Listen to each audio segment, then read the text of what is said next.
Yo, what's up mga kaibigan? Nalina tayo magkwentuhan. Kanina nga ay nakuha ng Team Chris muli ng panalo sa Rising Stars Challenge matapos sa talunin nila ang Team T sa score na 40-34 at ang Team G League sa score na 25-14.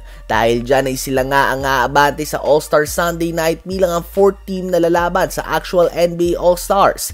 Makakarap nga nila ang Team Shaquille O'Neal na kinabibilangan ng mga legends at mga players na nasa listahan ng 75 greatest players of all time na tulad ni LeBron James, Stephen Curry, Kevin Durant, James Harden at Damian Lillard. Ang 8 players nga ng Team Shaq ay may total na 86 NBA All-Star Game appearance. Ganyan nga ka-eksperyensado ang team na ito, so makakatapat nga ni Dalton Knecht ang kanyang Lakers teammate and multi-time All-Star Game MVP LeBron James. Ayon kay Knecht ay magiging masaya nga daw na sumubok na gumawa ng statement sa game na ito. So asahan nga mga kaibigan na magtutodo ang mga batang player na ito at sana naman ay madala nga dito ang mga NBA All-Star at mapatodo din sila. Dahil imagine kung hindi man lang makaabot sa second game ang team nila Curry at LeBron, tiyak nga na inaabangan ito ng madami at malaking disappointment nga yan sa mga fans kung sakaling na matalo kagad sila.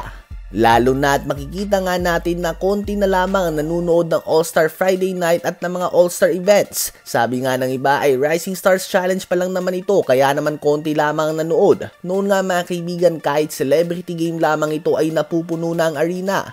Ngunit dahil sa magkakasunod na mga nakakaantok na All-Star Game at mga events, bumagsak na nga ang interest ng mga fans at kokonti na lamang ang willing gumastos at bumili na ng mga nagmamahalang tickets. Dahil imagine, nagbayad ka ng halos doble na presyo ng ticket para lang makita mga players na hindi man lang nagtutodo o magtutodo maglaro.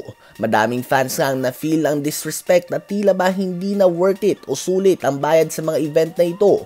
Bukas din magaganap ang All-Star Saturday Night kung saan na-cancel na nga mga kaibigan ang Stephen Curry versus Sabrina Ionescu 3-point shootout dahil sa wala nga daw silang nagawa to improve it o mabago man lang upang mahigitan ang ginawa nila last season. Ito nga ay matapos din natanggihan ni Caitlin Clark ang imbitasyon dito.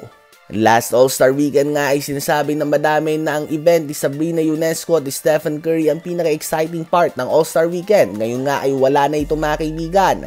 Habang si Mac McClung naman ay susubukan na makuha ang kanyang pangatlong sunod na NBA Slam Dunk Contest title. Wala pa nga nitong nakakagawa sa history ng NBA. At kung sakali nga ay magiging mas madami pa ang kanyang dunk title sa NBA kaysa sa in-game dunks niya. Dahil bibihira nga siya mabigyan ng pagkakataon sa NBA mga kaibigan. So ayun nga po, bukas sa NBA All-Star Saturday Night ay magaganap ang Skills Challenge, 3-point contest kung saan susubukan ulit ni Damian Lillard na manalo at ang dunk contest kung saan going for 3-peat na si Mac McClung. Ano ba ang masasabi nyo tungkol dito?